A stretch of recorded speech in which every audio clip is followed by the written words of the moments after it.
Welcome. My name is Halcyon. This is Hug Nation. So excited to be here with you. Today I want to talk about lessons from Planet X. Now, you may have seen in the news that they may have discovered a ninth planet. You might be thinking, wait, I thought we already had 9 planets. We did have 9 planets, and then we kicked Pluto out of the club, so we had 8 planets for a few years, and then now we may have a 9th planet again, which is so weird. I mean, I grew up with 9 planets.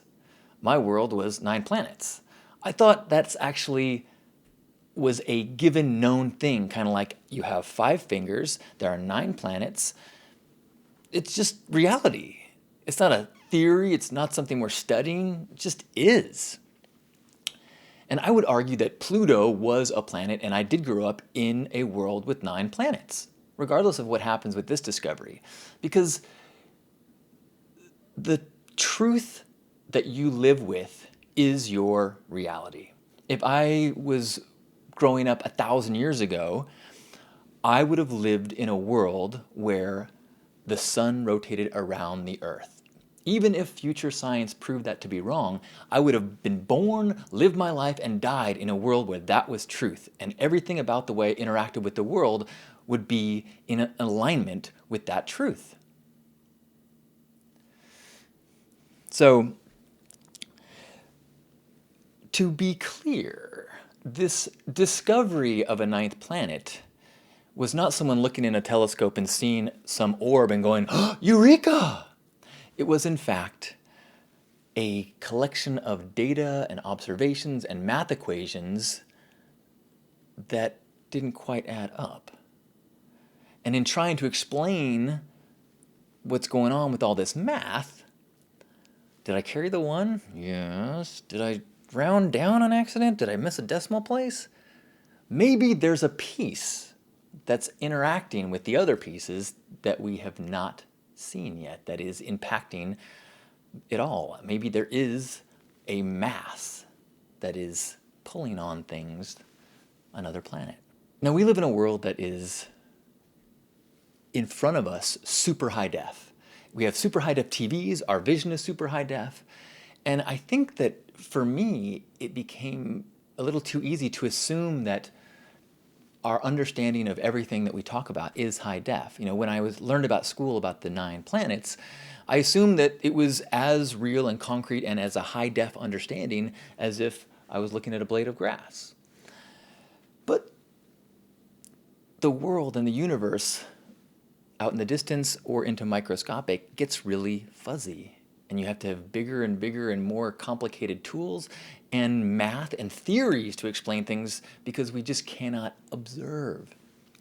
My personal lesson and learning and coming of age with this understanding about our limitations with perception was I was about 13 and got a microscope as a gift from my parents for Christmas.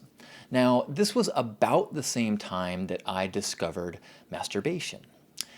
And so the first thing I was excited to do with my new microscope was wait till they went to sleep and then look at my ejaculate and try to see sperm, which I did not see as hard as I tried.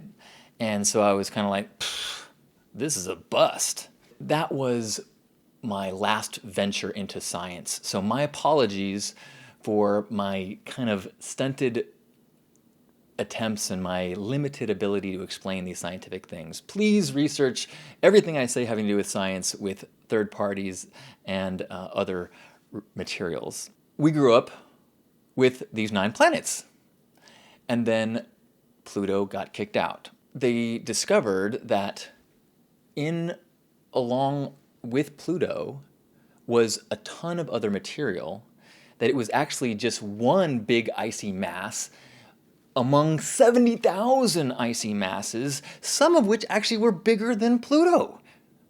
This huge belt of material orbiting around our solar system.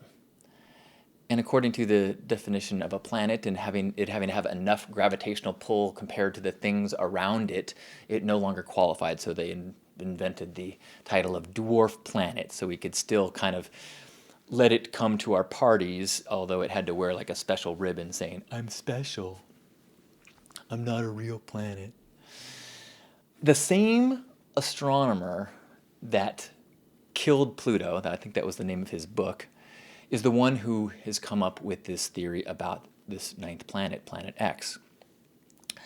And this new planet, the best that they can see from all of this data is it'd be about 10 times the mass of the Earth. It is gaseous and it has a huge elliptical journey, taking 10 to 20,000 years to travel around the sun. The way that they kind of figured out what was going on was they were looking at the orbits of these other materials, these objects floating around and orbiting around our solar system, things with names like 2012 GB174, 2012 VP113, and Sedna, and they realized that they were clustering in a way that didn't make sense. If it was just coincidence, there was a 0.007 chance that it was just coincidence. But what would explain it would be a massive planet orbiting in a massive orbit. Who knew there was so much crap flying around the solar system? And I guess next time I am plotting a space route out of the solar system, I will consult experts because clearly I do not know the territory. And what I love about this Planet X scenario is that a year ago, didn't exist. Now, it exists in this realm of mathematical possibility and theory. Within the next 5 years or so, it potentially could be seen with a telescope, and then it will be a physical, observable thing. And then potentially, down the road, we could Pluto its ass. We might decide that it's not. Like, this whole arc of unknowing and knowing and shifting, it's just such a beautiful illustration of the malleability and the fluidity and the amorphous nature of our scientific understanding of the universe. At the same time, it illustrates how we live in a world that is defined by the scientific definition of the day. Whatever our truth is as we experience the world is our truth. And even the things that we consider to be absolute truths, like this is the solar system, can change and shift within a lifetime.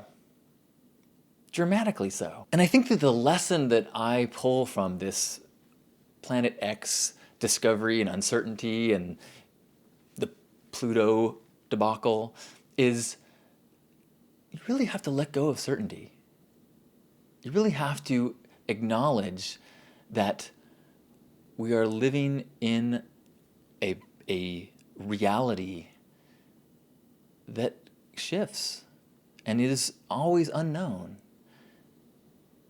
And that digging in and being too certain of anything is impossible. At the same time, I think it's really cool and really important to acknowledge that all of these things, these 9 planets, the rotation of the Earth, the functioning of the systems of our body, the chemical reactions in our brain, these things work whether or not we discover them.